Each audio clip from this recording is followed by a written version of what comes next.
Merci beaucoup de votre présence. Monsieur le ministre, chers collègues, monsieur le député, monsieur le maire, monsieur le sénateur. Ce collectif, donc, c'est une deuxième réunion. Et ça lui a fait donc 5 mois maintenant que les usagers de notre autoroute A15 et les communes riveraines et les entreprises du Val d'Oise subissent effectivement la conséquence de cet affaissement du mur de soutènement au niveau du viaduc de Gennevilliers et dans le sens province-Paris. 5 mois de circulation sur 2 voies, compliqué, au lieu de 4. Des congestions le matin très importantes. C'est un viaduc qui reçoit à peu près 190 000 voitures par jour. Au moment des embouteillages le matin, quand on part sur Paris, c'est à peu près 7 000 voitures qui d'habitude sont sur la chaussée et regagnent Paris ou Roissy ou la Défense pour, en général, que les gens puissent aller travailler. Ce sont 800 000 familles qui sont tout autour de cette A15. Et aujourd'hui, sur les 7 000 qui sont aux heures de grande difficulté le matin, on en a encore 3 500 à 4 000 qui utilisent le viaduc. Les autres se répartissent, monsieur le maire d'Argenteuil ne me dira pas le contraire, se répartissent sur les chaussées, sur les routes qui sont tout autour et qui du coup deviennent très encombrées et très difficiles. Vous connaissez tout ça par cœur. Donc moi, je pense que pour les entreprises, c'est un moment extrêmement difficile. Pour le département, c'est une image très très négative que l'on donne aujourd'hui et cela, c'est vrai que c'est désolant. Bon, ma foi, c'est comme ça. Alors, depuis la création de notre comité le 27 juin dernier, nous avons eu un dialogue avec les services de l'État et je vous en remercie de façon très intéressante puisque Madame la ministre est venue voir le désordre de l'affaissement de ce soutènement du viaduc et que Monsieur le préfet a organisé déjà à 2 reprises un travail, une réunion où il peut informer notre collectif, les élus qui sont concernés et les représentants des usagers. D'ailleurs, M. Monteil était présent la dernière fois à la préfecture. Ça, je pense que c'était quelque chose de très important. La visite de Madame la ministre a été essentielle. Cela a permis, je pense, de resserrer de façon très claire la période de l'appel d'offres pour trouver les entreprises ou l'entreprise, M. Monteil vous expliquera tout à l'heure, qui allait être en charge des travaux. Et durant tout le mois d'août, eh bien, les entreprises ont planché pour pouvoir donner une réponse qui pourrait être retenue pour les travaux. Alors, ceci étant, c'est une période qui était, je crois, on ne peut pas plus la resserrer. Sur 1 mois, ça ne fait pas beaucoup, vraiment, et je crois que là, ça a été sans doute une épreuve pour les entreprises.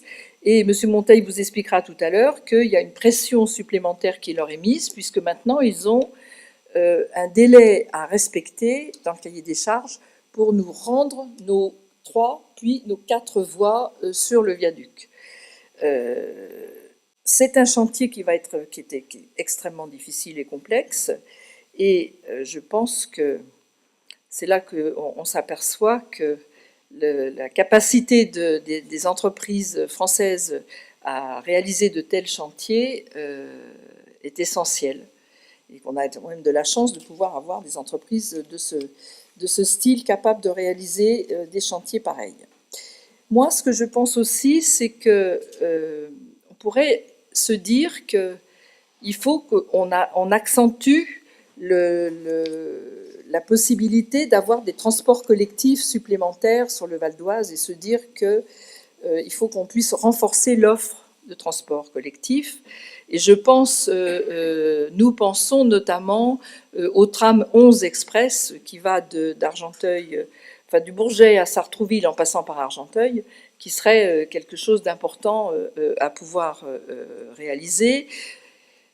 Je pense naturellement aussi à l'interconnexion de la ligne H à Pleyel, à l'horizon du Grand Paris Express, sur lequel on sait que ça va être compliqué, mais je pense que derrière, il y a vraiment un enjeu important pour le développement du Val d'Oise et la facilité pour nos habitants et nos entreprises à circuler. La difficulté du Val d'Oise, c'est la circulation de banlieue à banlieue, que ce soit de l'est à l'ouest ou du nord au sud. Mais en fait, si la région du Grand Paris aspire à devenir une grande métropole, ce qu'on peut penser, avec 12 millions d'habitants, eh bien, il faut vraiment revoir ces enjeux de circulation, de mobilité, notamment pour notre département. Alors, je sais que demain, la région c'est pas la région, d'ailleurs, c'est l'Île-de-France Mobilité va présenter un vœu qui correspond pratiquement adapté à la région et aux besoins d'Île-de-France Mobilité, mais qui correspond à la motion que nous avons votée la semaine dernière, c'était la semaine dernière, lors de la séance du conseil départemental, pour naturellement, je vais dire quelque chose, c'est pas accentuer la pression, mais disons tenir la pression pour que si jamais la DIRIF oubliait que c'était important pour nous, elle ne l'oublie pas, Monsieur Monteil. Voilà, c'est ça voilà, l'essentiel. Je crois que nous avons aussi, enfin j'en suis sûre même, nous avons aussi mobilisé les habitants et les usagers sur une pétition et sur le fait qu'ils peuvent aller sur le site du département pour avoir les renseignements, pour trouver et là c'est notre service des routes sous la direction de Monsieur Poutou qui donne les itinéraires jour après jour qui sont susceptibles de s'adapter aux difficultés du moment. Un accident supplémentaire fait que, hop, le département, les routes donnent un passage différent à travers le Val d'Oise. Moi, j'ai demandé par ailleurs, j'avais écrit à Monsieur le Premier ministre, en toute humilité, il m'a répondu. Et il m'a dit qu'il confiait le dossier à sa ministre. Et j'avais demandé, comme je l'ai déjà demandé, je crois que le sénateur Bazin, il est caché, il est là, l'a aussi demandé qu'il y ait des adaptations du coût du passage sur la 14, du péage sur la 14. Et donc là, je n'ai pas de réponse, mais je ne me désole pas. Je pense qu'il faut du temps pour étudier tout cela. Voilà, donc ce que je voulais vous dire, c'est que nous étions toujours mobilisés, que vous êtes là et je vous remercie beaucoup. Il est prévu que M. Monteil donc, vous fasse un exposé sur eh bien, tout ce qui s'est passé cet été, tout ce qui va se passer après. Maintenant, c'est ça qui va nous intéresser en priorité. Et puis M. Poutou vous dira un petit peu ce que fait le département et on se retrouve tout à l'heure. Je vous laisse la parole. Oh.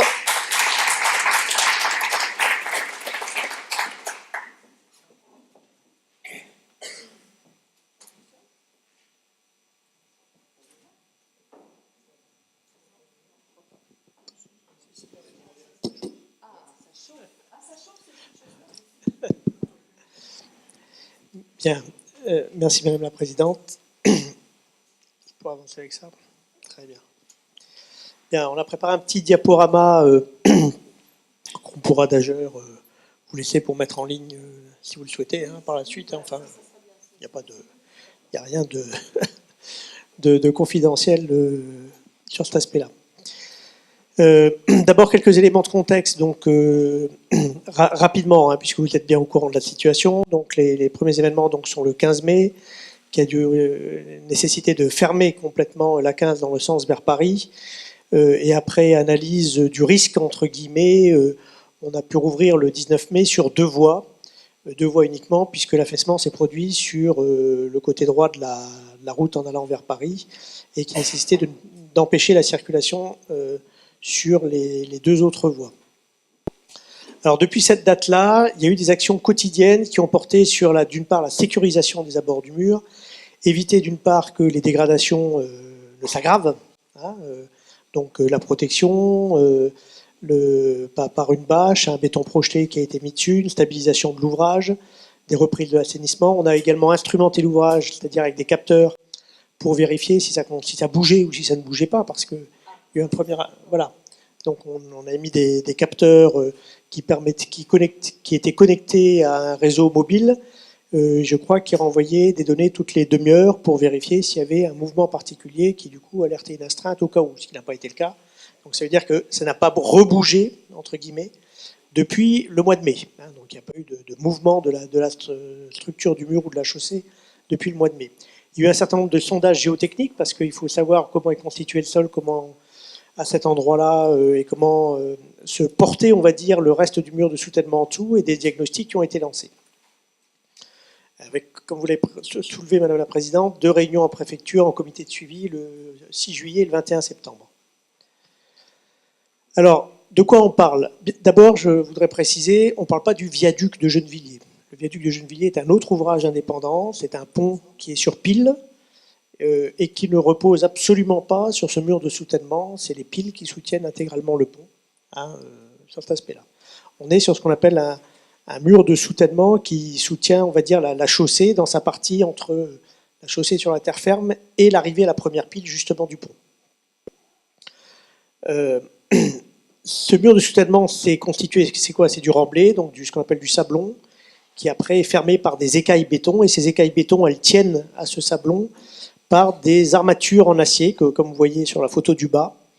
Et donc, ce qui a conduit à l'éboulement, c'est que certaines armatures étaient trop corrodées pour pouvoir retenir le poids du talus, elles ont lâché, et donc les écailles n'étaient plus retenues et sont tombées. C'est une pathologie, on va dire, qu'on peut retrouver sur des murs de ce type de conception de ces années-là, mais qui jusqu'à présent s'était traduite par une écaille qui s'en allait, 2 écailles qui s'en allaient, et là le phénomène qu'on a eu est un phénomène d'un seul coup, où on a de 8 mètres sur 12 à peu près, presque 100 mètres carrés, qui sont partis d'un seul moment. Donc on a étudié un certain nombre de solutions techniques. La première solution technique étudiée fin mai était un nouveau mur de soutènement sur pieux devant l'emplacement du mur effondré, mais elle a été abandonnée parce que, vu l'endroit très escarpé, le peu de soutènement qu'on a, on risquait, c'était impossible d'amener la machine à pieux et elle risquait d'endommager les écailles mises en place. Une deuxième solution technique à étudier au début juin, c'était une paroi clouée devant le mur effondré, et c'est bien ce qui a été retenu et qui a fait l'objet de la consultation du marché. Donc, comme vous l'avez souligné, la consultation a eu lieu cet été, donc le projet de marché a été lancé le 6 juillet 2018 en autorisant des variantes techniques, parce que même si on avait imaginé une solution, je pense que les entreprises, elles l'ont prouvé dans la discussion qu'on a eue tout à l'heure, sont aussi très compétentes pour savoir ce qu'elles peuvent proposer pour régler ce type de solution. On a réduit, alors dans les contraintes, on avait un maximum de réouverture de la 3e voie de 2 mois. À préciser qu'aujourd'hui, au lieu d'avoir 4 voies, on n'en a que 2, ce qui crée effectivement d'énormes bouchons. Ce qu'on souhaitait, c'était avant la fin de réparation complète, pouvoir augmenter le débit encore et donc ouvrir une 3e voie, même si c'est une voie qui sera plus réduite en largeur, enfin on réduira les 3 voies, mais qu'on puisse écouler plus de trafic le plus rapidement possible. Donc la consultation, on a pris le strict minimum de 3 semaines, ce qui est déjà normalement très court, mais en plus au mois de juillet, c'était effectivement compliqué pour les entreprises qui ont étudié le marché, puisqu'elles ont du coup travaillé tout le mois de juillet et je les en remercie pour faire leurs propositions avec une remise des offres le 27 juillet. Alors on a eu un seul groupement qui a répondu en proposant une offre et 2 variantes. Donc le groupement, vous voyez là, Sogea, Fayol, Fraissinet, Solétanche et NGE Fondation, dont un représentant est là aujourd'hui et pourra répondre à un certain nombre de vos questions. Et donc, la DIRIF a analysé les 3 solutions jusqu'au 2 août. On est passé en commission des marchés le 3 août, donc 27 juillet, 2 août, c'est relativement court. Et on a lancé la négociation afin d'affiner la solution technique, le délai et les montants, puisque on était sur des premières propositions qui ne correspondaient ni en délai et en technique. Il fallait qu'on puisse vérifier à la fois la durabilité des choses et qu'on puisse rouvrir rapidement la deuxième voie. Donc on a eu 3 réunions de négociation et une nouvelle offre a été remise le 21 août. Et donc une notification le 30 août pour vous montrer également que là, du coup, l'entreprise non seulement a travaillé tout le mois de juillet, mais également tout le mois d'août. Et j'ai cru comprendre que certains de vos collègues sont revenus de congé à certains moments.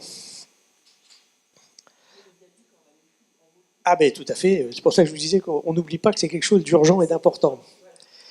Alors, la solution technique qui a été retenue, c'est de poser des écailles préfabriquées en béton cloué. C'est le délai qu'on a maintenu de 2 mois pour la réouverture de la 3e voie. Et c'est 5 mois et demi pour le délai global des travaux, avec un marché de travaux de 5 760 000 euros TTC. Vous voyez quelques photos ici pour vous illustrer ce que sont des écailles clouées. Alors, ce n'est pas forcément celles-ci précisément qui seront mises en œuvre. Hein. On a pris les photos de la photothèque, on va dire, qu'on a en stock. Mais contrairement aux écailles précédentes où vous aviez des armatures à l'arrière, là, c'est des écailles avec, vous allez voir, ce qu'on appelle des gros clous quand même. Alors, donc l'ordre de service de démarrage de la période de préparation a été lancé le 3 septembre. C'était pour une période d'1 mois, donc cette période de préparation est terminée.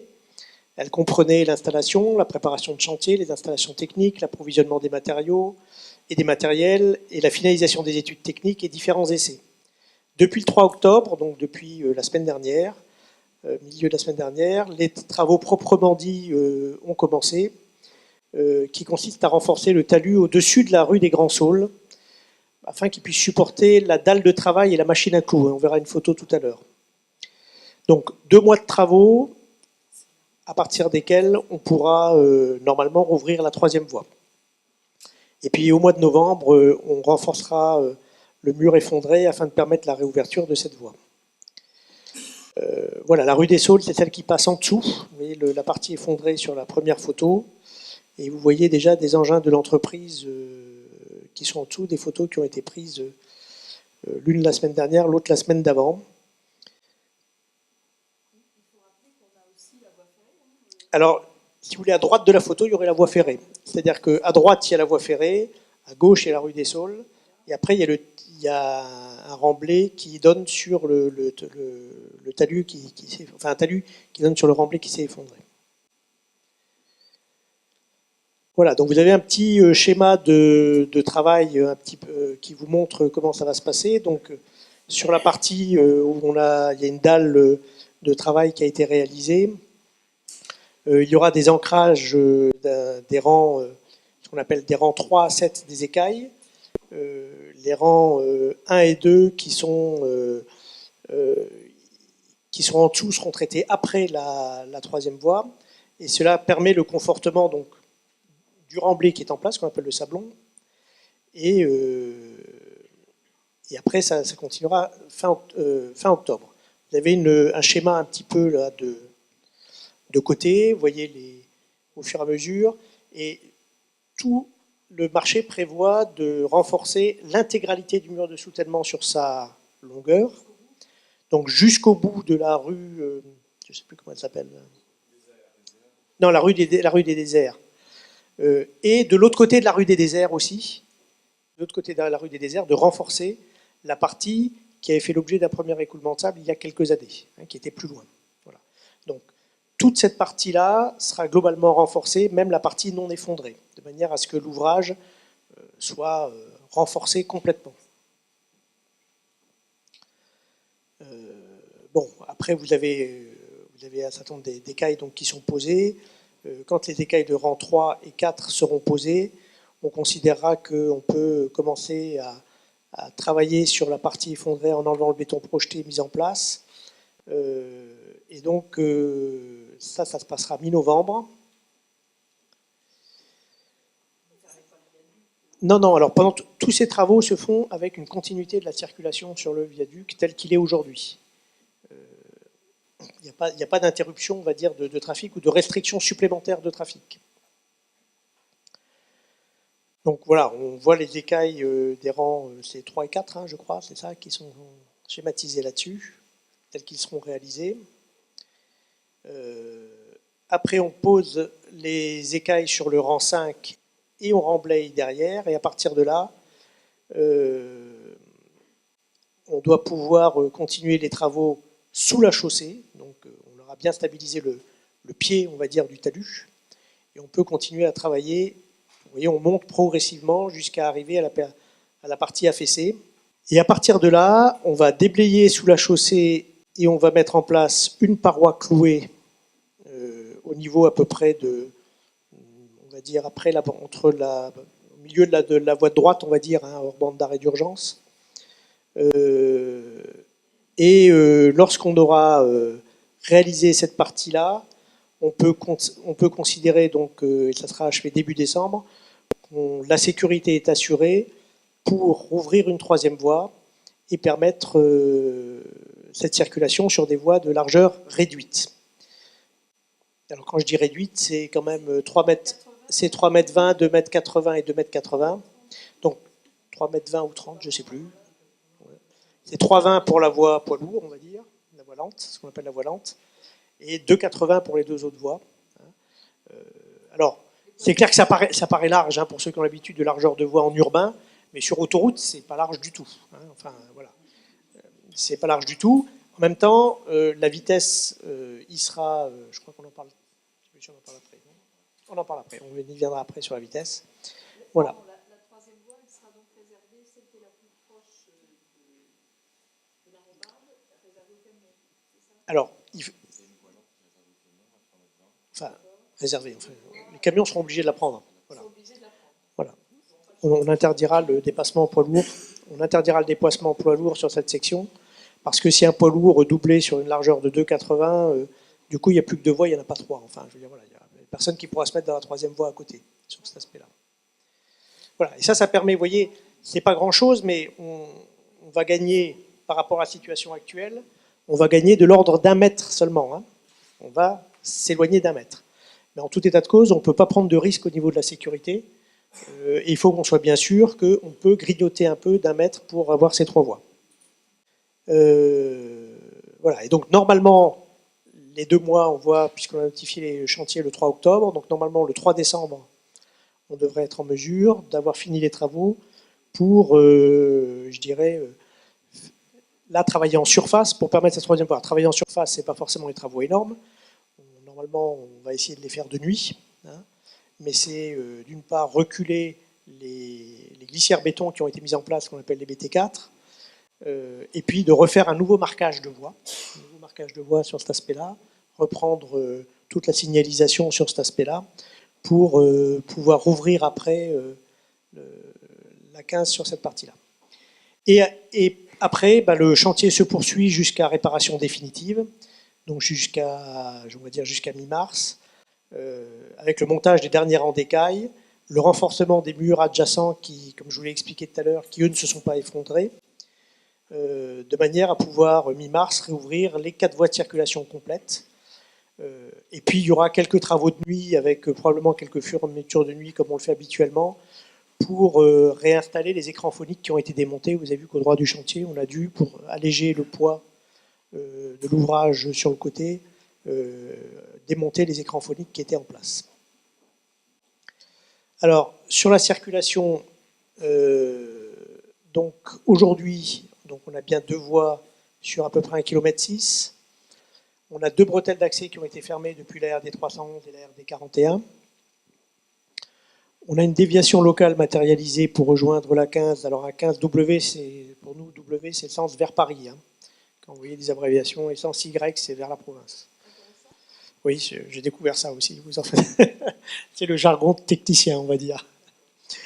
Et avec une limitation à 70 km/h au droit des voies. Alors, lorsqu'on aura la troisième voie, comme elles seront encore plus réduites qu'aujourd'hui et qu'on maintiendra une vitesse limitée à 70 km/h, il est demandé d'installer un radar de chantier, radar de vitesse de chantier, D'une part, pour assurer la sécurité des usagers sur ces voies réduites, pour qu'ils respectent bien 70 à l'heure, mais d'autre part, pour effectivement la sécurité du chantier qui est en dessous, et éviter qu'une circulation trop sur le côté du mur et trop rapide et trop vibrante, notamment pour les poids lourds, n'ait des conséquences sur cet aspect-là. Non, et il y aura bien sûr une signalisation en amont et des panneaux qui préviendront le plus grand et le plus largement possible. Le but n'étant pas de flasher les gens, le but étant que les gens respectent le 70 km/h au droit du chantier. Voilà.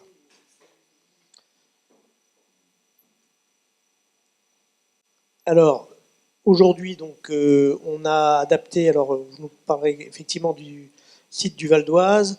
Pour ceux qui connaissent, je pense qu'un grand nombre connaît, on a le site Citadin qui donne les conditions de circulation en Ile-de-France. On a mis un bandeau en bas du site quand vous ouvrez sur ordinateur ou sur smartphone, puisqu'il est accessible sur smartphone aussi. Un bandeau qui a donné une valeur moyenne. En gros, on est aujourd'hui à 15 minutes en plus que ce qu'on pouvait avoir précédemment. Pardon ? Non, au moment des heures de pointe. Oui, mais, pardon, en moyenne, en moyenne. Alors, non, mais attendez. Oui. Il faut savoir qu'il y a deux choses. Déjà avant, quand il y avait 4 voies, il y avait quand même des bouchons à cet endroit-là. Donc on prend, par rapport à l'historique qu'on a, des temps de parcours qu'on avait sur cet aspect-là.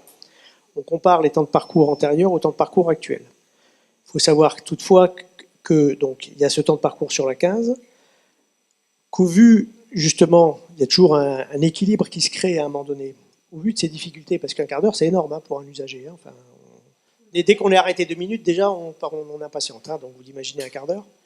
Il y a quand même eu une baisse de 12% du trafic, et ce trafic, il ne s'est pas évaporé. Alors, il y a peut-être quelques usagers qui ont mieux pris les transports en commun, qui ont fait du covoiturage, etc., mais certainement pas dans la proportion de 12%. Donc ça veut dire que ce trafic, une partie de ces 12%, et probablement une très grande partie de ces 12%, s'est reporté sur d'autres axes et d'autres itinéraires. Et notamment sur de la voirie locale, voirie départementale, voirie communale, aux abords. Donc, les grandes difficultés qu'on a, on a des difficultés sur la 15, par contre, moi, je ne peux pas vous mesurer les temps de parcours qu'on a sur le réseau local, où là, il peut y avoir des temps de parcours beaucoup plus allongés. Et voilà. Voilà, donc, moi, j'en tire pas de conclusion pour dire qu'un quart d'heure, c'est pas beaucoup. Non, un quart d'heure, c'est beaucoup, d'une part. Et l'impact, il n'est pas que sur l'autoroute A15, il est, j'ai presque tendance à dire, beaucoup aussi autour de l'autoroute A15. Par ailleurs, on a mis récemment un certain nombre de ce qu'on appelle de panneaux à messages variables, des PMV mobiles, de manière à renforcer l'information à la fois de chantier, mais également pouvoir donner des temps de parcours un peu plus fins, plus précis, sur lesquels on travaille, ce qui permettra aussi pendant les phases où on aura limité la vitesse avec un radar aussi, d'avoir un message en alternat en disant attention contrôle radar. Enfin, oui, le but est bien de prévenir le plus possible. Et donc on a renforcé les panneaux à messages variables existants par des panneaux à messages variables mobiles. Voilà. J'espère que je n'ai pas été trop long. Peut-être vous laisser... Non, au niveau de l'entreprise, si vous venez, si vous souhaitez, il y aura peut-être quelques réponses à des questions à faire.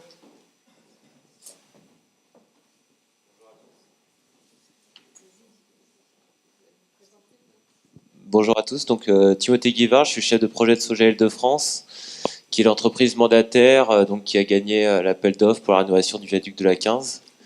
Et donc je représente les 5 autres entreprises qui sont groupées pour répondre à ce défi aussi bien en termes de délai qu'en termes de technique. Donc voilà, je ne sais pas si vous voulez que je rentre un peu plus dans le détail technique ou plutôt des... Alors, en complément de la présentation de Monsieur Montel, je voulais déjà dire que donc on n'a pas attendu le 3 octobre pour commencer les travaux. On a bien évidemment fait en parallèle les études et les travaux depuis début septembre, depuis la notification du marché. Je comprends que, parce que je regarde également les forums, on travaille énormément beaucoup pour la SNCF et les usagers sont souvent très impatients. Et je comprends qu'on ait l'impression que c'est assez simple de réparer juste un éboulement, la problématique, en fait, c'est l'ouvrage existant.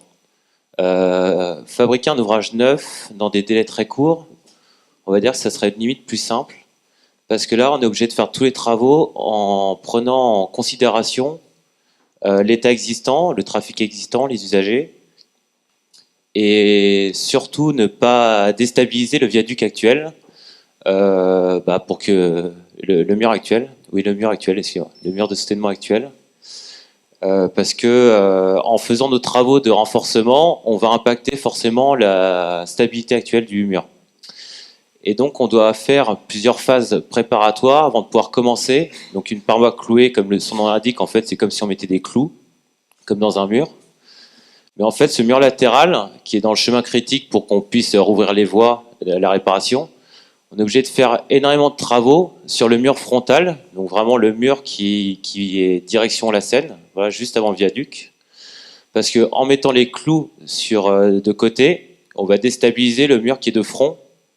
Et pour éviter qu'il s'écroule, on est obligé de le renforcer auparavant. Tout à fait. Non mais voilà, donc tout ça c'est fait par des calculs, c'est fait par des études qu'a mené la DIRIF et le CEREMA, des nouveaux calculs qui sont faits également par notre entreprise. Et ces calculs sont en train de se faire pour dimensionner les clous, les mettre à certains endroits. Il faut savoir que donc la pile du viaduc de Gennevilliers, pour pouvoir renforcer le mur de front, doit être carottée, donc on doit faire des trous dans cette pile existante. Et ben les trous, on peut pas les faire n'importe où parce qu'il y a des ferrailles qui sont là, et puis pour que la pile tienne, il faut qu'on puisse les positionner au bon endroit. Donc voilà, c'est très technique, et donc voilà, tout ça nécessite du temps. On sait qu'on n'en a pas. Donc c'est pour vous dire que ces 5 entreprises, elles ont répondu ensemble parce que en fait, au niveau de l'appel d'offres, aucune d'elles ne pouvait répondre à ce chantier toute seule.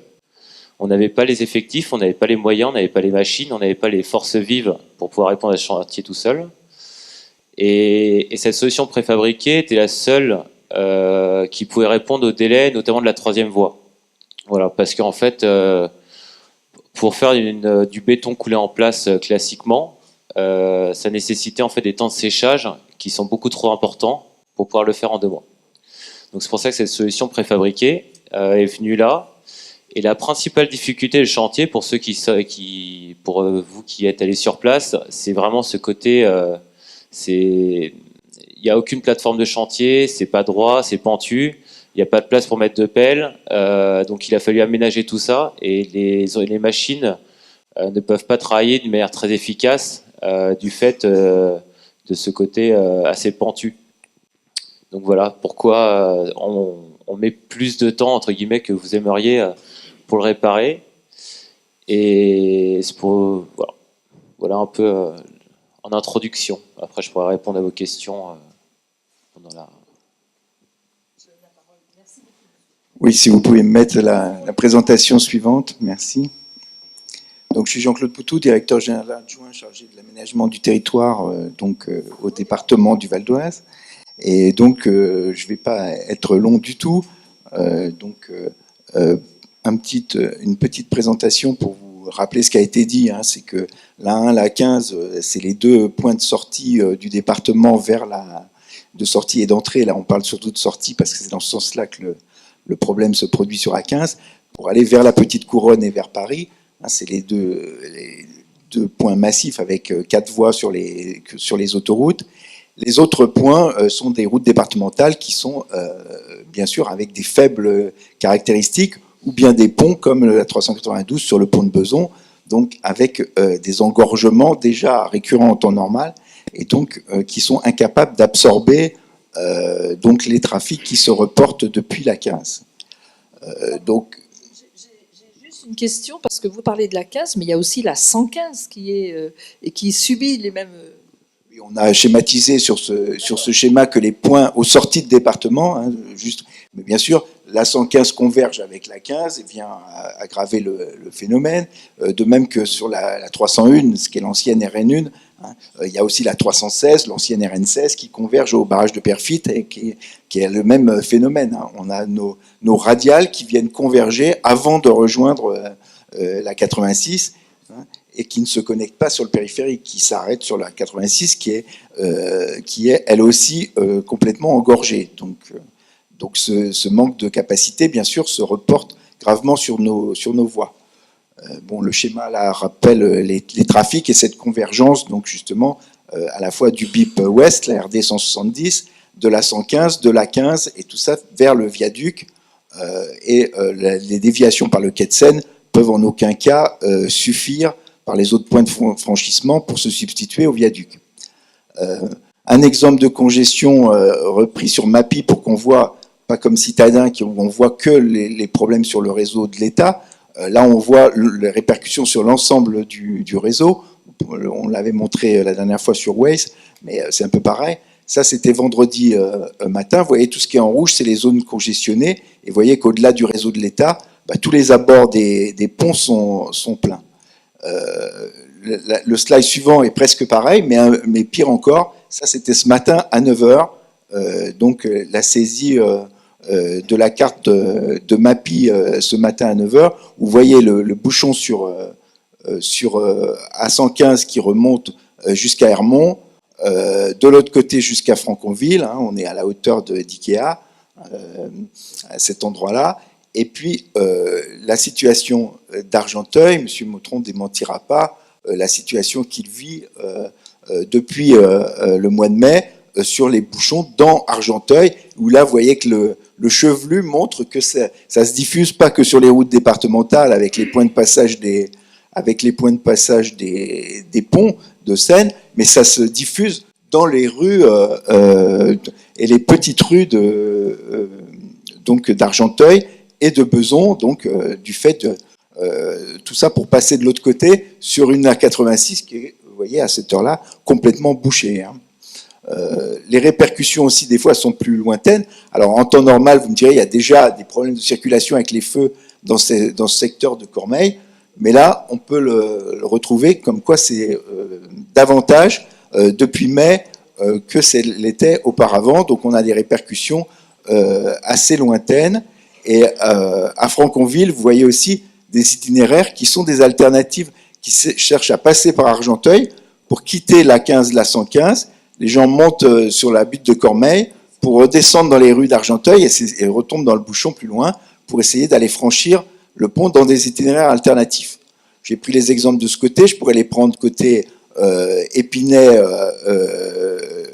Enghien, Saint-Gratien, où vous retrouvez les mêmes chevelus avec les convergences pour venir sur des itinéraires alternatifs, rechercher des petits tronçons qui sont plus fluides avant de retomber dans le dédale de Saint-Denis ou pour rejoindre les zones d'emploi de Seine-Saint-Denis ou des Hauts-de-Seine. Qu'est-ce qu'a fait le département depuis le mois de mai?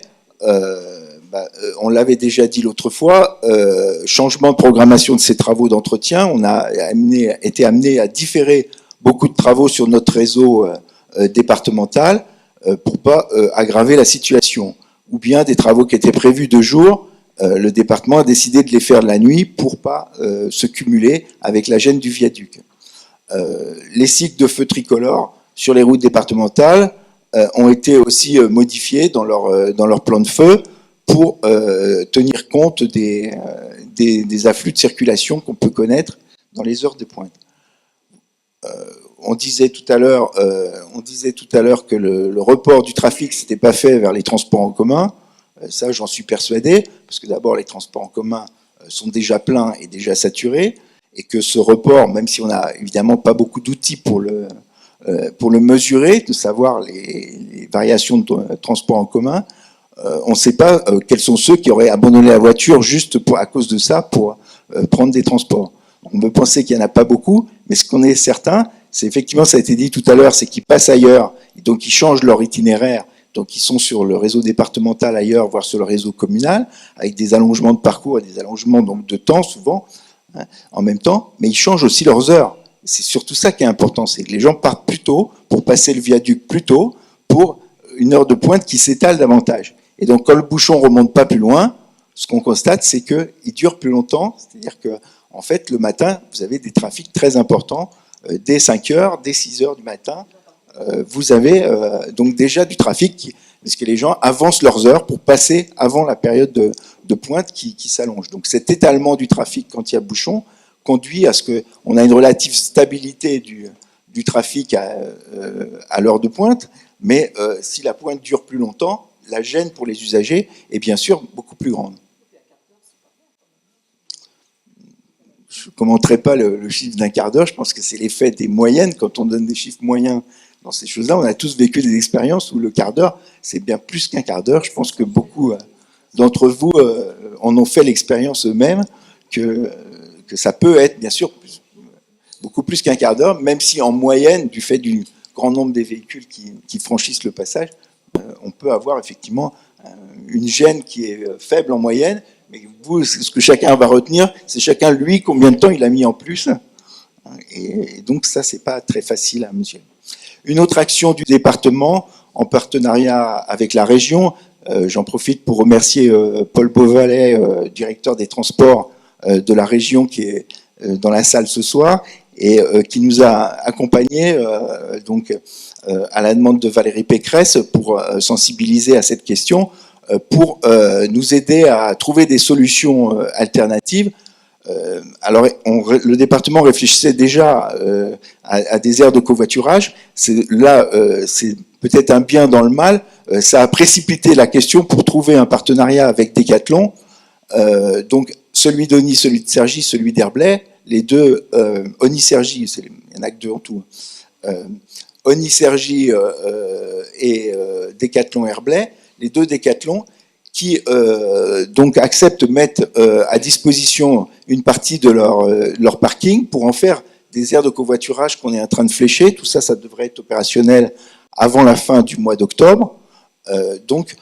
Pour permettre aux gens de stationner. Alors ça donne pas lieu à des échanges avec les transports en commun, mais ça donne lieu à des regroupements possibles par voiture avec des zones de stationnement gratuits. L'occasion de tester, puisque c'est quelque chose qui n'a pas vocation à être que pendant la période difficile de travaux, on ne va pas l'enlever après, ça a vocation à perdurer, voire à s'étendre sur d'autres centres commerciaux. Parce que quand on recense tous les centres commerciaux qui sont le long de l'axe A15 à 115, on a quantité de parkings qui sont complètement saturés le week-end, mais qui sont vides en journée, en semaine. Et donc les gens qui vont travailler peuvent laisser leur voiture sur ces parkings qui sont souvent trop grands, et donc repartir à 2 ou plus par voiture. Donc c'est quelque chose où les gens s'organisent. On n'a pas une plateforme informatique organisée pour que les gens se rencontrent, mais par un fléchage et grâce au message. Alors ce ne sera pas écrit Decathlon, là j'ai pas hésité, mais sur les panneaux à message variable, on ne pourra pas écrire Decathlon, mais on pourra écrire aire de covoiturage et on retrouvera un fléchage de l'aire de covoiturage qui fléchera jusqu'au parking Decathlon, puisque c'est avec eux qu'on a un accord pour le moment, mais encore une fois, on espère l'avoir avec d'autres enseignes. Ensuite, là j'ai moins d'éléments à vous communiquer encore, mais il y a une étude très intéressante qu'on a pu initier avec PSA IBM, qui géolocalise, c'est une partie de la flotte de véhicules, et donc avec les véhicules géolocalisés par PSA IBM, ceux bien sûr qui ont donné leur accord, qui ont l'abonnement de géolocalisation, ils peuvent reconstituer les itinéraires des véhicules qui sont dans leur flotte géolocalisée avant le 15 mai, donc avant l'incident, pendant l'incident, c'est-à-dire quand c'était complètement coupé, et ce qui se passe depuis le 15 mai, et on pourra suivre jusqu'à la fin des travaux les choix d'itinéraire. Et ça va nous amener, on l'espère, alors on a passé la commande fin août, on devrait avoir les premiers résultats, donc là aussi à la fin du mois d'octobre, pour pouvoir avoir des chiffres qui permettent de savoir, et des temps de parcours qui permettent de savoir jusqu'où les gens se sont reportés. Donc savoir s'ils se reportent jusqu'à 1, jusqu'à 14, ou s'ils se reportent sur les routes départementales et les points de passage les plus proches. Et donc savoir ce que sont devenus les véhicules. Voire constater aussi combien de véhicules n'ont pas changé du tout leur habitude et sont dans le bouchon tous les jours. On continue sans rien changer, il peut y en avoir aussi. Voilà, alors ça a été dit pour finir, création d'une page internet spécifique sur le site valdoise.fr. On n'a pas créé un site spécifique sur le comité de défense des riverains des usagers de la 15, mais c'est une page sur notre site départemental qui permet donc de délivrer de l'information et de soutenir les actions et de se tenir au courant de ce qui se passe sur ce sujet. Voilà, résumé quelques-unes des actions du département sur ce sujet, bien sûr, qui nous tient à cœur. Merci, Monsieur Poutou. Alors, avez-vous des questions? Oui, monsieur.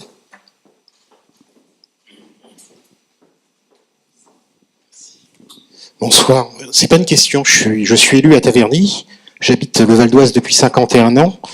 Et j'ai vu, au fil de ces années, se dégrader les routes de mon département, et principalement la 15 et la 115. J'invite monsieur qui est en poste depuis quelques mois, je crois, donc je ne vais pas lui mettre sur le dos l'ensemble des problèmes que je viens de citer, mais je voudrais vous inviter, quand vous allez repartir sur Paris, à regarder les candélabres sur le viaduc.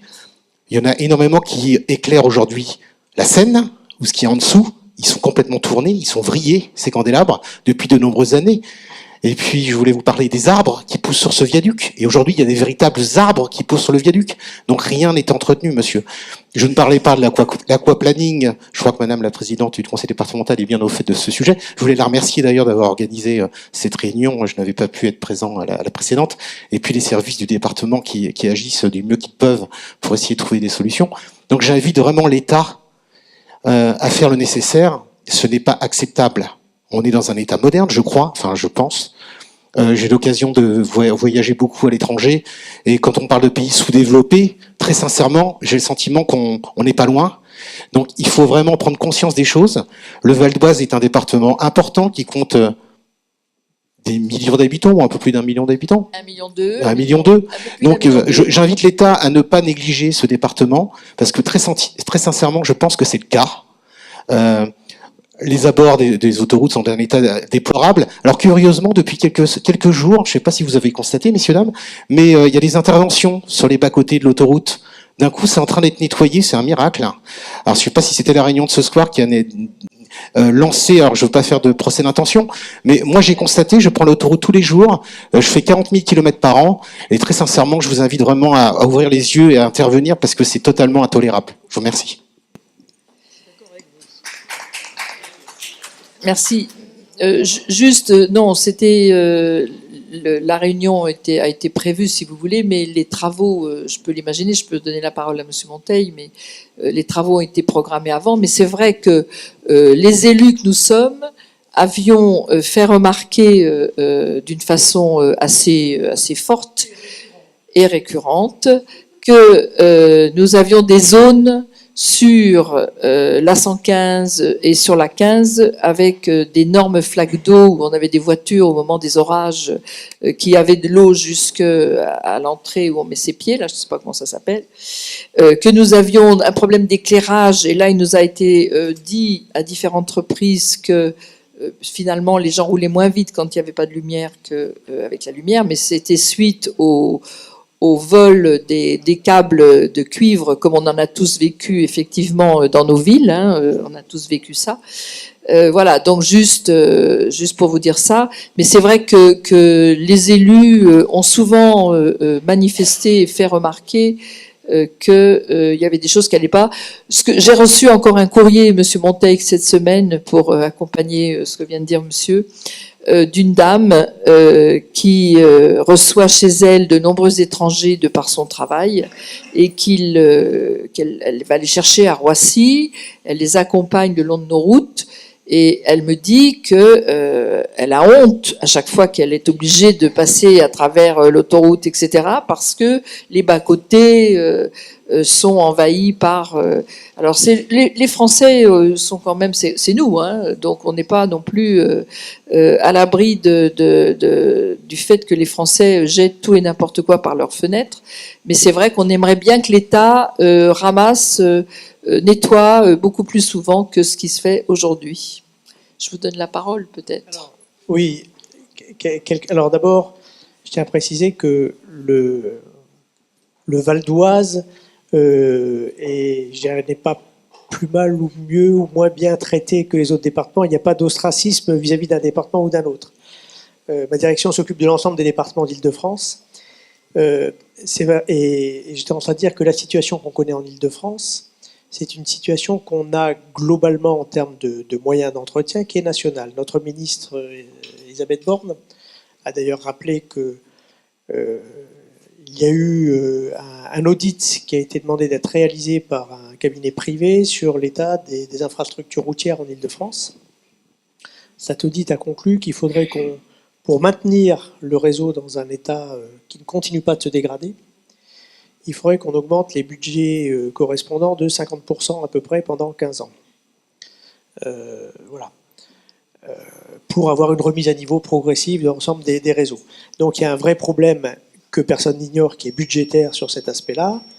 Notre ministre a toutefois obtenu que le budget donc commence à augmenter progressivement. Il avait déjà été en 2018, je dirais au niveau national, le budget d'entretien des routes nationales, des routes et autoroutes nationales non concédées tournait autour de 600 millions d'euros par an en entretien maintenance jusque dans les années 2016. 2017 et 2018, il est passé à 800 millions. L'année prochaine, il devrait être de 850 millions d'euros au niveau national pour arriver progressivement jusqu'aux 900-920 millions d'euros d'ici 2022. Donc il y a une vraie prise de conscience au niveau budgétaire et du gouvernement qui modifie la trajectoire qu'on avait jusqu'à présent. Parce que, je dirais, faire l'entretien, oui, mais encore faut-il avoir les moyens de le faire. Alors, on a deux problématiques importantes. Ce que vous évoquez au niveau des déchets, effectivement, il faut savoir que l'année dernière, comme cette année, on a dépensé à peu près 12,5 millions d'euros pour ramasser des déchets le long des routes nationales et autoroutes en Île-de-France. On a ramassé, je crois, l'année dernière 35 000 tonnes de déchets sur le long des routes. Donc, je ne sais pas si vous imaginez, 35 000 tonnes de déchets ramassés le long des routes, qu'on doit envoyer en décharge. Une grande partie de ces déchets étant d'ailleurs des dépôts sauvages où on a des camions qui viennent déposer le long de certaines voies, des montagnes directes de déchets sur ces aspects-là. Et pour intervenir sur ces routes, au vu de la circulation qu'il y a et de la sécurité nécessaire des usagers, mais également de ceux qui interviennent pour nettoyer, il faut procéder aux fermetures de routes pour pouvoir le faire. Aujourd'hui, on est arrivé sur le secteur que gère Étienne Hubert, donc ce qu'on appelle l'arrondissement de gestion nord, à quasiment fermer toutes les nuits du lundi soir au jeudi matin, telle ou telle section de route. Un coup la 1, la 86, la 3, la 15, la 115, etc. Oui, c'est la 115, je crois. Voilà. Il me semble pour que j'ai faire vu un ça. certain nombre de travaux, d'entretien, de maintenance, divers et variés, de ramassage de déchets, etc. Mais on ne peut pas non plus fermer tous les axes d'Île-de-France en même temps, vous le comprenez bien. Il y a un certain nombre de binômes qu'on ne peut pas fermer, il faut toujours laisser ouvert un autre morceau. Et aujourd'hui, on n'est pas comme sur des routes que vous pouvez avoir, où en journée, vous allez avoir une entreprise qui va intervenir ramasser des déchets le long.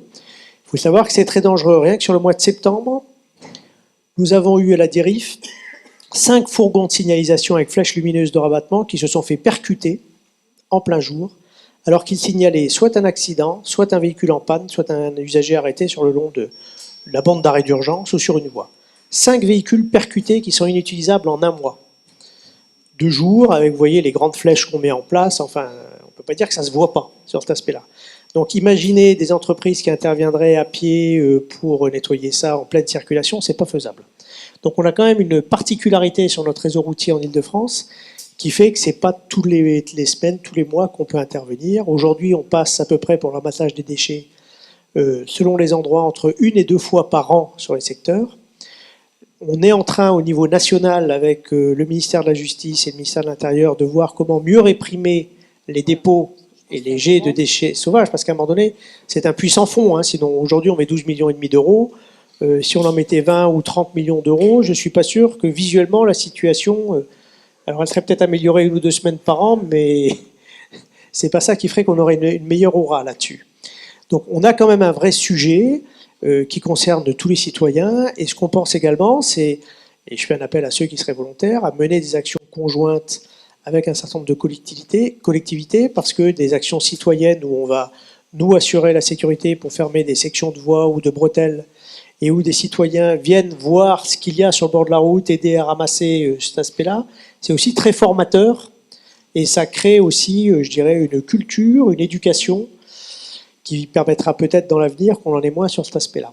En tout cas, il faut le souhaiter. Et puis, bien sûr, tout ce qui est entretien du réseau, vous avez parlé des arbres qui poussent sur un certain nombre d'endroits de réseau d'assainissement, c'est aussi des travaux qu'on doit réaliser, mais pareil, pour faire ça sur un pont, il faut qu'on ferme à la circulation certaines voies ou autres, mais c'est un travail qui est engagé sur l'aspect assainissement. Sur l'aspect éclairage public, oui, il y a eu pendant de nombreuses années de l'éclairage public qui a été éteint. Alors d'abord sauvagement parce qu'on s'est fait voler les câbles de cuivre, hein, et puis donc ça nécessitait des budgets, des travaux qu'on n'avait pas pour les remplacer. Et c'est vrai qu'aujourd'hui, on n'a pas plus d'accidents sur certaines sections non éclairées que quand elles étaient éclairées précédemment. Ça, faut le savoir. Après, ça ne veut pas dire que c'est satisfaisant d'avoir tout éteint partout. Il y a un certain nombre de sections qui sont remises en état aujourd'hui. Sur la 1 notamment, on va remettre en place un éclairage un peu par LED, moins consommateur, etc. Et on a quelques axes qui vont être réilluminés, si je puis dire, mais pas forcément tous. Il faut savoir qu'en termes de sécurité, c'est pas parce que c'est éclairé, sur autoroute, hein, je parle. Autant en agglomération, vous avez des piétons, des cyclistes qui circulent et qu'il faut voir de nuit pour éviter les accidents. Autant sur autoroute, quand c'est bien éclairé la nuit, les gens ont tendance à aller plus vite et donc des accidents plus graves qui se produisent en termes de morts et de blessés. Voilà, donc je ne vous dis pas qu'on est satisfait de l'entretien qui est réalisé sur le réseau routier national, je vous dis simplement que tout le monde, y compris au niveau national, et la ministre et le gouvernement ont pris conscience qu'il fallait augmenter les moyens financiers sur le réseau. C'est ce qui est en train de se mettre en place, ça produira des effets progressivement.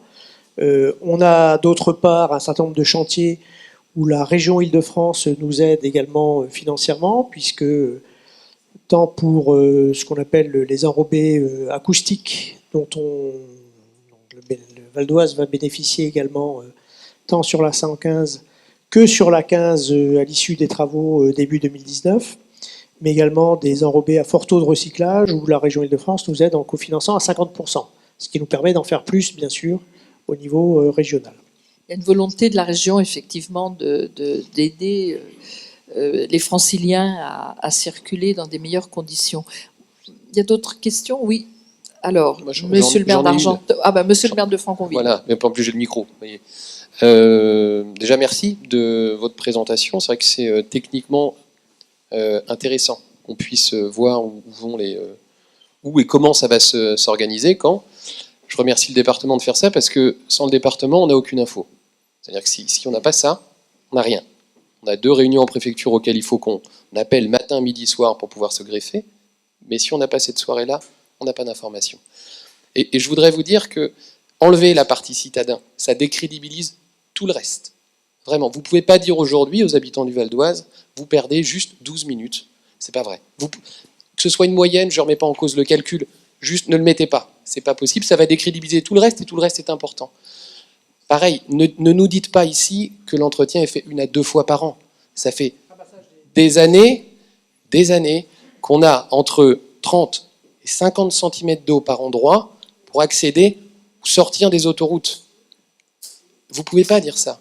Ou alors, si vous le dites, vérifiez dans vos équipes que le travail est fait. Après, moi, je ne remets pas ça en cause. C'est peut-être une question de moyens, c'est peut-être une question d'organisation. On peut répondre à tout, mais vous ne pouvez pas nous dire tout et qu'on vive le contraire. Alors moi, j'avais juste une question. Comment va le reste du pont? C'est pas le reste, comme je dis, c'est un ouvrage indépendant. Donc le pont, ce qu'on appelle les viaducs de Gennevilliers d'ailleurs, puisqu'il y en a 4 en fait. Hein. Il y en a un qui franchit la Seine, un qui franchit les Darses, et ça dans chaque sens. Donc ça fait 4 viaducs. Ces 4 viaducs sont inspectés régulièrement comme tous les ouvrages d'art qui font l'objet qu'on appelle d'un IQOA, d'un indice qualité ouvrage d'art tous les 3 ans et qui donne une note d'ouvrage d'art. Il y a 5 catégories de notes qui vont de 2 à 3 U, de 1 à 3 U qui est la plus mauvaise. Et le viaduc de Gennevilliers sur ces 4 ouvrages, est classé globalement en 2, donc c'est la deuxième des catégories en termes de meilleur. Et pour ce qui est de sa stabilité, il est en 1. Voilà. Donc sur le viaduc de Gennevilliers, on n'a pas de problème particulier. Et comme on le disait, ces appuis sont indépendants du mur de soutènement. Heureusement, parce que avec l'accident dramatique de Gênes, c'est vrai que naturellement toutes les pensées des Valdoisiens, des usagers, se sont tournées vers notre viaduc, vers les familles bien sûr endeuillées, mais vers notre viaduc, et ont imaginé. Je crois que, enfin, je pense que je ne suis pas la seule. À chaque fois que je passe un viaduc ou un grand pont, j'y pense. Voilà. Donc c'est quelque part un stress, bien sûr.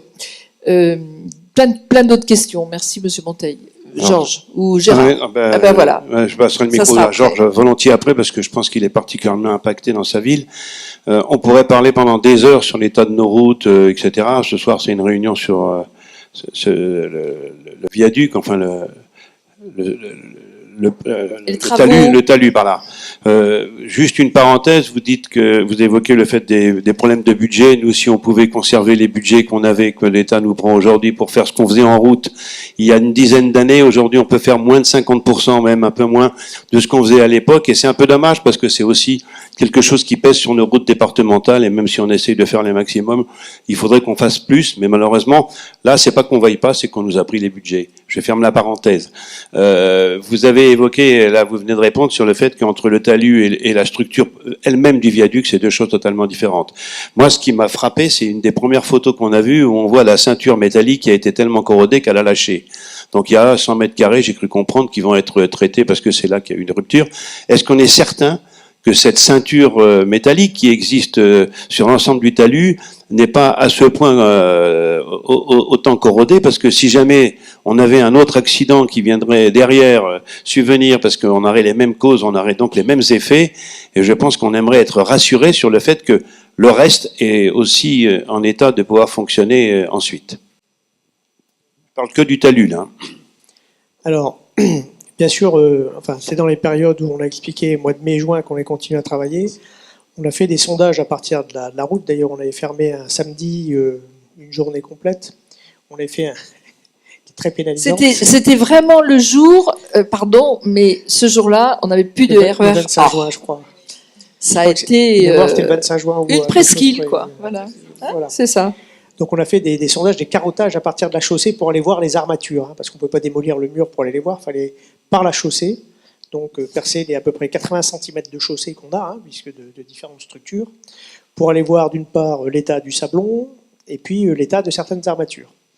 Donc on a fait ces carottages-là, on a creusé, on a retiré des petits bouts d'armature qui ont été testés en laboratoire, et qui ont montré que sur la partie, on va dire, d'abord de l'autre côté du mur, puisqu'on a un mur comme ça et puis un mur de front près de la pile, l'autre côté du mur, les armatures étaient complètement saines. Que sur le côté mur de front, c'était à peu près satisfaisant, il n'y avait pas de très gros problèmes sur cet aspect-là, et que ça pouvait tenir, continuer à tenir, malgré, sinon on n'aurait pas gardé la chaussée ouverte, hein, parce qu'on aurait pu avoir le risque que ça continue de s'effondrer. Donc c'était important d'avoir ces éléments-là.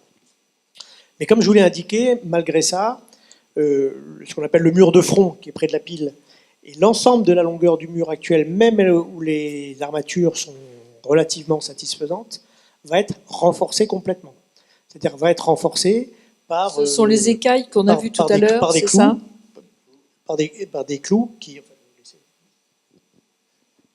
Le mur de front, donc le mur qui est vraiment parallèle à celle de la pile du viaduc de Gennevilliers, on va mettre en fait en place à peu près 28 clous et on va recouler un mur en béton armé devant de 35 cm d'épaisseur à peu près pour renforcer et puis pour solidifier, comme je vous l'ai dit, quand on va renforcer le mur latéral, si jamais parce qu'on va être obligé de casser quelques lamelles en faisant le mur latéral, et ce mur de front va être solidifié, donc les lamelles vont être retenues. Et sur tout le reste du mur latéral, donc jusqu'à la rue des Déserts et à une petite partie en amont de la rue des Déserts, des clous vont être mis sur chaque écaille en terre armée. Un clou va être mis au milieu avec une croix de Saint-André qui va renforcer en fait l'écaille. Actuellement, les lamelles qui tiennent l'écaille, elles font à peu près, je sais plus, je dirais 4-5 mètres. Les clous qu'on va mettre vont aller jusqu'à 10 mètres. Donc voilà, c'est vraiment... voilà. Et Oui, en c'est plus, pas ce qu'on voilà. achète à la Tout à fait, quincaillerie, ouais. c'est ça. Et ces clous vont être traités vraiment contre l'eau. C'est un ouvrage qui devrait tenir largement 100 ans derrière. Chic. Voilà. Merci. Gérard, non, pardon. Monsieur Motron, monsieur le maire. De manière assez rapide, en attendant que la réunion commence tout à l'heure, il y a un journaliste qui me demandait ce que j'attendais de la réunion ce soir. Je lui ai dit, je pense pas grand-chose parce que les informations, on les a eues en gros, sauf que, j'attendais peut-être une bonne nouvelle, c'est que le délai initial soit finalement respecté, parce qu'on s'est vu à la minute, monsieur Monteil. C'est ce jour-là que vous m'avez annoncé que ça passait de 3 mois à 6 mois les délais de travaux. Je veux dire par là que ce que vous aviez envisagé, c'était une livraison à la mi-décembre et c'est devenu à la mi-mars. Donc j'espérais, je crois peut-être encore au Père Noël, que les délais puissent être réduits un petit peu. Alors une question, parce que moi j'ai très bien vu depuis le début comment fonctionnaient ces écailles de tortue. Je vois aujourd'hui que la nouvelle méthode pour les mettre, mais le sablon qui est compacté à l'intérieur de tout ça, il vient comment et il vient jusqu'à quand et comment le compactez-vous parce que je ne pense pas que ça passe par la route elle-même, ça passe forcément par Argenteuil, tout ça, je suppose. Donc voilà, une question. Et puis, une réflexion à Madame la Présidente, si je puis me permettre. Tu peux tout te permettre. Parce que il n'y a pas que moi qui crois au Père Noël, la preuve. Lorsque tu disais tout à l'heure que tu espérais que le tram express 11 puisse soulager une partie du Val d'Oise par le fait d'éviter les radiales pour arriver à des tangentiels. Je crois que là aussi, je suis désolé de casser ton espoir, parce que les surcoûts de la boucle du Grand Paris Express, c'est presque du simple au double, hein. On l'a vu et c'est du réel. Non seulement on amène donc des dépenses supplémentaires, des délais supplémentaires, mais pompe sur tous les autres projets, dont celui-là. Donc heureux sont ceux qui habitent entre Le Bourget et Épinay. C'est le seul tronçon qui a été fait, et pour l'instant, il n'y a pas la queue d'un financement quelconque. Et moi, on m'en parle depuis 30 ans de cette tangentielle, facilement. Je pense que, hélas, que je la verrai pas. Donc, mais il n'empêche qu'il faut se battre quand même pour ça. Mais je crois que la réalité aujourd'hui fait que il y a d'autres combats à mener, dont celui de l'Arrêt 15 et de son futur, de sa future maintenance. Donc, Monsieur Monteil, si vous voulez répondre à ma question sur l'aspect sablon, ça me renseignerait pas mal. Non, mais je tiens à vous rassurer là-dessus. Les quantités, à mon avis, qu'on va remettre dans le viaduc vont se faire vraiment d'une façon très étalée dans le temps. Parce que pour chaque rang d'écailles, ça nécessite, pour synthétiser, quasiment une semaine de boulot à chaque fois.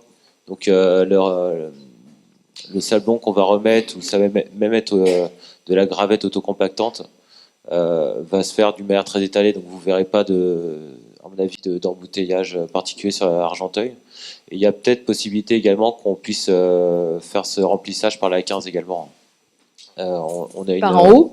Par en haut, tout à fait. Voilà. Sur la partie actuelle, ça a été des phasages ça travaux. soit solide alors. Oui, non, mais le mur actuel côté latéral tient bien. Et tout sera soumis à calcul de toute façon et validé par la DIRIF et le CEREMA au préalable. Hein, ne vous inquiétez pas. Mais normalement, la chaussée existante est largement capable de tenir un camion et une pelle pour pouvoir emblayer. Mais si c'est fait par en bas, vous inquiétez pas, ça sera vraiment très étalé et vous verrez pas des linéaires de camions passer par Argenteuil. Et ça sera fait de toute façon en heures creuses, parce que nous également, quand on prévoit des phasages, on essaie de ne pas le faire pendant les heures de pointe, parce que notre camion qui est coincé dans les embouteillages, ça n'amène rien de bon, quoi.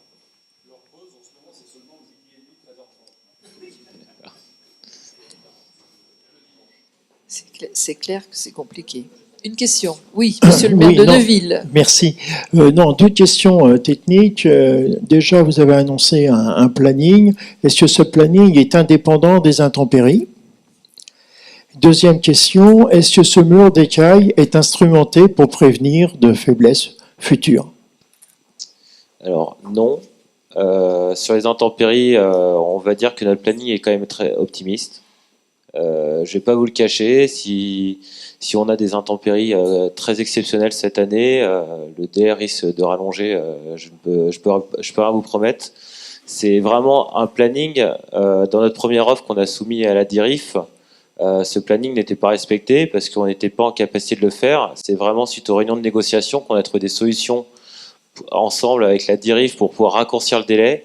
Donc avec ces écailles préfabriquées, avec du travail en poste allongé, avec plusieurs équipes en parallèle, avec des délais de validation de documents qui ont été très largement raccourcis par la DIRIF.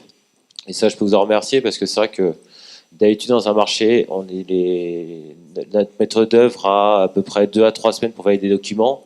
Là, on a des validations qui sont de l'ordre de 1 à 2 jours. Donc on a une réactivité qui est vraiment très forte de la part de la DIRIF et du CEREMA également. Et donc les intempéries, on va dire que notre planning a prévu quasiment pas d'intempéries. Ça ne veut pas dire qu'on ne va pas essayer de faire des postes d'accélération pour essayer de rattraper le temps perdu si ça arrive. Et votre deuxième question, c'était sur l'instrumentalisation. Oui, c'est prévu dans le marché. Une instrumentalisation de tout le viaduc et du mur de soutènement en contrebas est mise en place pendant le chantier. Voilà, donc on suivra vraiment au jour le jour pour savoir si pendant nos travaux, le mur bouge, les talus en dessous bougent et nos écailles que nous allons mettre en place bougent. Voilà. Et après, c'est parti pour 100 ans, dit monsieur tout à l'heure. Après, enfin, il y a une petite idée. Rien que sur l'Île-de-France, on a 1200 ponts et 600 murs de soutènement. On n'a pas 1800 ouvrages qui sont instrumentés, ne sont instrumentés que les gros ouvrages où on sait qui sont censés d'abord bouger, on veut vérifier qu'ils bougent suffisamment ou pas trop. Hein, donc c'est en général les très grands viaducs au niveau national. Pas trop, c'est pas rassurant. Hein. Si, parce que par exemple, si vous prenez le viaduc de Millau, vous avez le haut de la pile, bouge. Hein, et c'est normal, si ça ne bougeait pas, ça finirait par casser à un moment donné. Le tout, c'est de vérifier toujours que ça bouge dans la fourchette qui a été prévue, on va dire. On n'a pas ce genre d'ouvrage-là, et bien sûr, il y a à un moment donné des choix qui sont faits, mais ces types d'ouvrages-là, s'ils n'ont pas bougé au moment de la construction sur cet aspect-là, ils ne bougeront pas particulièrement ou pas à une vitesse qui ne permettent pas, avec les inspections régulières qu'on réalise tous les 3 ans, de le voir sur cet aspect-là. Et ces techniques de clous, de murs cloués, entre guillemets, sont les techniques maintenant bien éprouvées, qui remplacent d'ailleurs la technique qu'on avait ici, qui ne se fait plus, quasiment, je crois. Enfin, c'est ce qu'on appelle la terre armée. De murs en terre armée, avec des lamelles, c'est de très très rare, enfin, sur cet aspect-là. Les techniques ont évolué dans le temps et ce sont des techniques bien éprouvées, durables. Merci beaucoup. Oui, monsieur le député. Je voudrais juste, excusez-moi, mais revenir un tout petit peu en arrière sur la question qu'a posée Xavier tout à l'heure et sur l'état du reste de la structure, parce que votre réponse est inquiétante. Vous avez dit c'est à peu près satisfaisant. Satisfaisant, pour moi, c'est pas bon. À peu près, c'est encore pire. Et quand j'écoute les explications qu'a donné votre voisin en disant tout va bien, on va mettre des clous, des croix de Saint-André, remonter un mur de 35 cm, je me dis que ça doit pas être si bon que ça. Alors, donc, juste voilà, laissez-nous le politiquement correct et s'il vous plaît, donnez-nous une réponse rassurante de technicien parce que ça fait un peu peur. Alors, nous, on est toujours assez critiques sur nos ouvrages. Alors, quand on dit qu'un ouvrage, c'est ce que j'expliquais récemment, quand on dit qu'un ouvrage doit être réparé rapidement, un ouvrage, comme on le dit, ça doit durer un siècle, voire plus. Donc quand on dit rapidement, c'est pas la semaine au mois, c'est à l'échelle de quelques années en général, déjà. Donc effectivement, quand on a inspecté les lamelles qui tiennent le mur en terre armée, on va dire de l'autre côté, en face, sont en parfait état, il n'y a pas de corrosion du tout, elles sont bonnes. Et dans le mur de front, plus on se rapproche de la partie effondrée sur le mur de front, plus il y avait quelques traces de corrosion. Ce qui ne met pas en péril le mur dans la situation actuelle, ça pourrait le mettre peut-être en péril dans 10 ans, on va dire, ou 20 ans, je ne sais pas, hein, enfin, sur une petite partie du mur de front, là où ça s'est écroulé, puisque l'eau a dû atteindre aussi cette partie-là. Mais justement, de manière à dire, on a ce risque de corrosion de ces lamelles à cet endroit-là qui peut se développer, donc on renforce forcément, à l'occasion où on fait ces travaux-là, on renforce aussi ce mur de front et les autres murs sur la partie qui aurait pu être touchée par des premières traces de corrosion. Mais la corrosion, elle met des dizaines d'années, un grand nombre. Donc quand je dis, ça n'était, on aurait, je dirais, c'est pour ça qu'on fait les travaux devant. Les lamelles auraient été en état parfait et satisfaisant, on n'aurait pas renforcé le mur de front. Non, ces lamelles, le problème de ces lamelles, c'est qu'on ne peut pas les inspecter. Elles sont dans le sablon. Tout ce qu'on peut voir, c'est est-ce que l'écaille est en place, est-ce qu'elle a bougé, est-ce qu'il y a des fuites de sablon ou pas. On avait eu sur un ouvrage juste avant, enfin quelques dizaines de mètres avant, quelques fuites de sablon qui n'avaient d'ailleurs... Il y en avait voilà. un ou deux, hein, c'est ça? Voilà, sur l'ouvrage un petit peu à sur côté. L'autre mur. Donc on avait fait un sondage radar d'ailleurs à partir de la chaussée pour voir où il y avait des trous, le sablon était parti. Et on a même fait un sondage radar sur la partie qui s'effondrait, il n'y avait pas de sablon qui était parti. Donc c'est la différence avec les systèmes de clous qu'on met en place, où le clou, on peut voir son évolution. Hein. Enfin là, on voit il est masqué, etc. Mais on a des investigations beaucoup plus faciles pour vérifier comment se comporte le clou qui est mis en place, et on peut mieux inspecter les choses. Le vrai problème de ces murs anciens en terre armée, c'est qu'on attendait de voir s'il y avait un peu de fuite ou autre, ou si une écaille bougeait. Et comme je vous le disais, on a eu en France un certain nombre de murs de cette conception, où il y a eu des petits problèmes, on va dire. On a eu une écaille, enfin personne n'a su, puisqu'on avait une écaille, deux écailles, ça ne remet pas en pérennité la structure, on intervient... je dirais même quelques mois. Ça s'est écroulé d'un seul coup. Quand je dis de manière urgente, c'est quelques mois ou 1 ou 2 ans après, ça posait aucun souci. Là, la particularité qu'on a eue, c'est d'un seul coup, on a eu un nombre d'écailles qui ont rompu et qui se sont détachées instantanément et rapidement. Voilà. Une autre question? Et juste pour compléter, Oui. en fait, une grosse partie des travaux qu'on fait sur le mur de front, c'est également pour toutes les phases provisoires, pour qu'on puisse reconstruire ce mur latéral. Voilà, ce mur de front, le mur, en fait, clairement, une partie du mur de front, on aurait pu ne rien faire. Mais il y avait la partie à côté éboulée, donc qu'il fallait de toute façon renforcer. Voilà. Et en fait, à partir de là, pour mettre nos clous sur le mur latéral, on a voulu renforcer le mur de front pour soutenir en fait la phase provisoire, où on aura mis les clous, on va mettre les machines qui vont travailler autour, et les machines qui vont travailler au-dessus. Donc en fait, c'est toute cette phase provisoire qui fait qu'en fait, en phase définitive, le mur va être en fait surdimensionné. Voilà, c'est pour en fait, vous allez laisser le provisoire, si je comprends bien.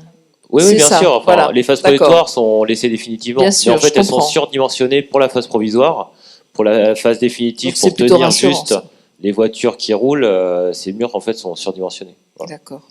Une Parce construction que vous neuve, allez avoir des machines très lourdes, des engins très lourds et... Il y a des engins très lourds et c'est surtout que en fait nos clous en fait sur le mur latéral quand on va les mettre, elles peuvent en fait on prend tellement de sécurité dans les études actuellement, elles peuvent désolidariser une partie du mur de front que tant qu'à faire on refait un ouvrage qui est complètement indépendant. C'est-à-dire qu'en fait actuellement le mur de front, les lamelles en terre armée ne serviront quasiment plus à rien.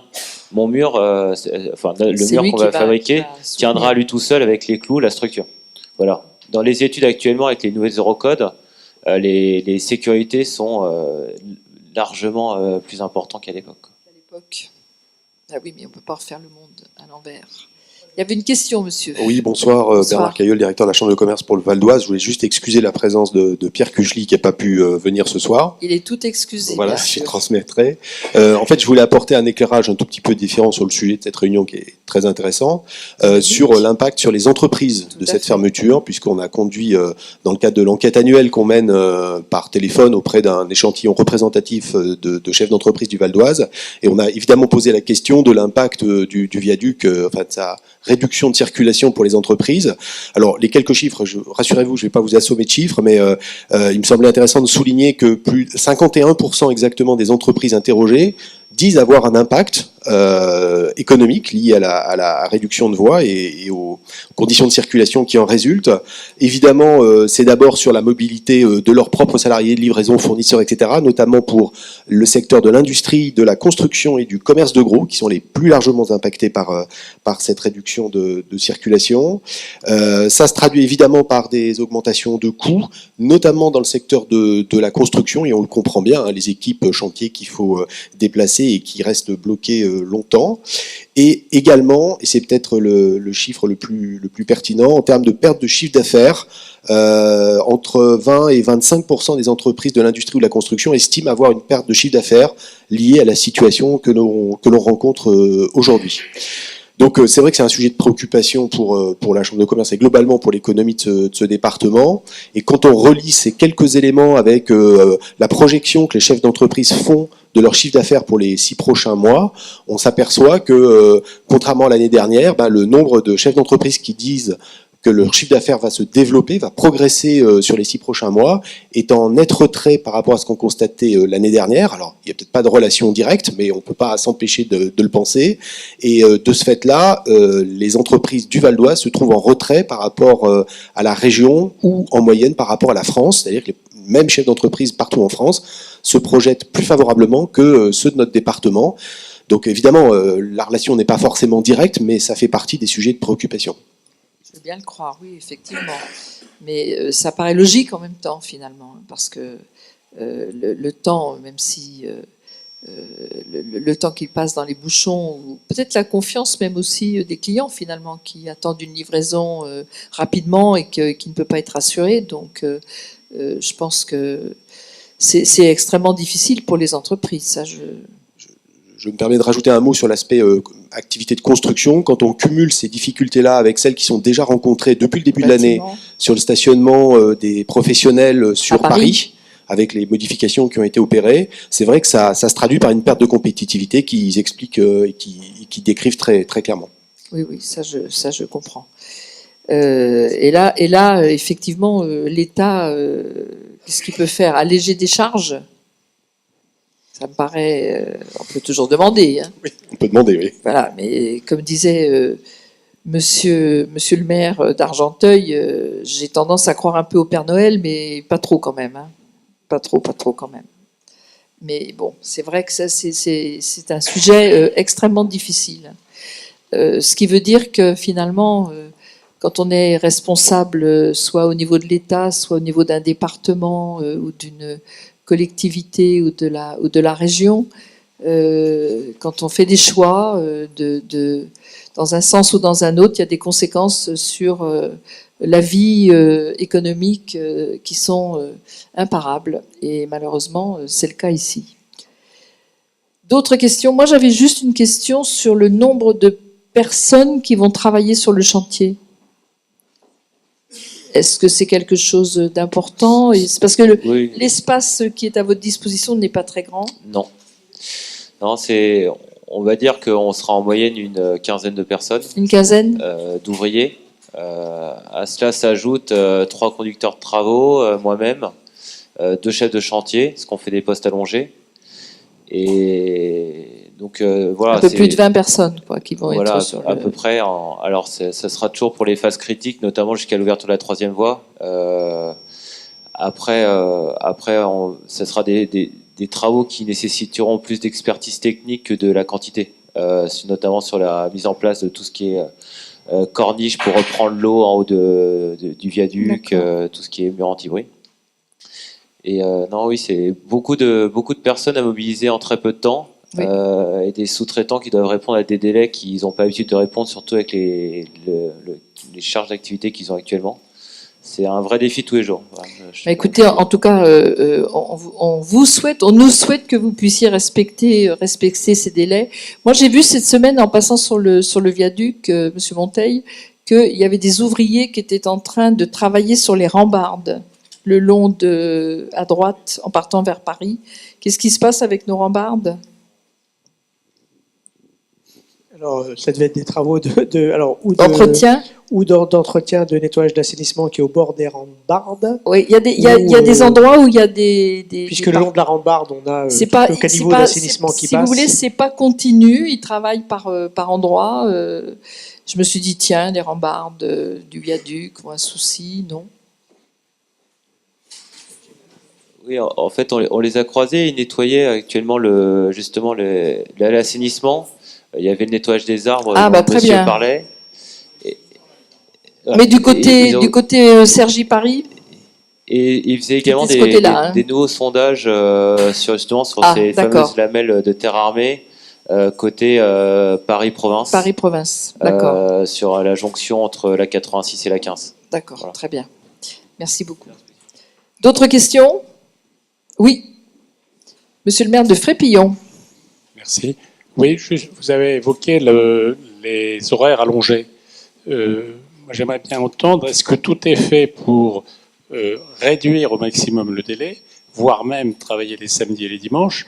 Actuellement, cette affaire est catastrophique pour l'ensemble de la population départementale et il faut que tout soit fait par des moyens exceptionnels pour réduire et maintenir le délai. Alors, on est quand même bloqué par la place. On ne peut pas mettre plus de 2 machines en parallèle. On a une impossibilité de place pour faire ça. Et on a des phasages qui sont très restrictifs, justement pour ces passes provisoires. C'est-à-dire qu'on ne peut pas commencer à renforcer le mur latéral qui s'est effondré avant d'avoir renforcé le mur de front, avant d'avoir renforcé le talus en contrebas. Donc on peut pas mettre 4 machines d'un coup pour travailler. On est obligé de travailler par phase pour maintenir la sécurité globale du mur de soutènement. En fonction des horaires, on a fait le maximum en fait. Actuellement, on est à 48 heures par semaine, ce qui est le maximum légal sur 6 semaines glissant. On va faire des roulements de personnel parce qu'une personne n'a pas le droit de travailler plus de 12 semaines glissant, 48 heures par semaine. Donc dès que la personne aura atteint son quota, on va essayer de la changer de chantier, de remettre une nouvelle personne. Et sur les chemins très critiques, on réfléchit à travailler en 2 postes. Mais en fait, le personnel de fondation en Ile-de-France est très très rare actuellement, notamment avec les travaux du Grand Paris. Et en fait, ce projet est arrivé assez tard. Il est arrivé au mois de juillet et les entreprises du Grand Paris ont déjà pris des engagements. Donc on est actuellement en train de rechercher pour travailler potentiellement en 2 postes sur des phases très critiques pour les ouvertures des voies. Mais actuellement, on est déjà à 48 heures par semaine chez les compagnons, ce qui est le maximum légal. On ne peut pas aller plus loin. On peut travailler avec des équipes complémentaires. Et puis, quant à la disponibilité des personnels, c'est une question de prix. Là, je m'adresse à la dérive. On voit bien que pour le monde économique subit des graves inconvénients économiques. Sur une affaire comme ça, il faut y mettre le prix. S'il fallait ajouter quelque chose à l'ardoise, il faut travailler le samedi et le dimanche. Et là, c'est pas interdit par la législation de travailler le samedi et le dimanche si on prend les mesures nécessaires. C'est pas du tout interdit par la législation. On va dire que d'un point de vue productivité, on a décidé en interne du groupement de détailler les 48 heures sur les 5 jours de semaine. Tout simplement parce qu'il y a beaucoup de compagnons qui sont en grand déplacement, donc qui n'habitent pas la région Île-de-France. Et donc comme ça, ils peuvent rentrer chez eux le week-end. Parce que les gens les personnels pour tout ce qui est fondation en Île-de-France, il n'y en a plus. Donc on est obligé de les faire venir de province pour les faire travailler sur les projets. Ils sont tous sur le chantier du Grand Paris Express. Il y en a énormément. Dont le Val d'Oise va bénéficier que tout au bout. Il faut trouver 15 ouvriers pour 20 week-ends. Ça doit se trouver quand même sur l'Île-de-France, voire même sur la province. J'insiste pas, je vais pas polémiquer plus longtemps. Non, mais je sais ce qu'on pose souvent la question et c'est vrai que c'est pour vous 1 heure travaillée et 1 heure équivalente. Je ne peux pas mettre une personne. Non, mais je peux pas mettre une personne, par exemple, d'un autre chantier et le faire venir sur le chantier du mur de la 15 juste le samedi. Si cette personne ne connaît pas les machines, ne connaît pas le site, en fait, elle ne sera pas productive et elle mettra les autres en danger et même la sécurité constructive. Spécialisée, oui. Voilà. Donc en fait, les équipes, pour qu'on ait un rendement très fort, ont besoin de se connaître et de connaître le site et c'est à partir de là qu'on arrive à avoir des rendements. C'est pour ça qu'on a essayé d'avoir des équipes qui sont à demeure, mais au maximum légal d'un point de vue horaire. Très bien, merci beaucoup. J'insiste pas, mais Ça me convainc pas. Plus de questions? Très bien, mais écoutez, je vous remercie infiniment. Je remercie beaucoup ces messieurs, je pense qu'on peut les applaudir et ils sont venus jusqu'à nous. Donc, merci infiniment. Et puis rendez-vous, on fera le point bientôt.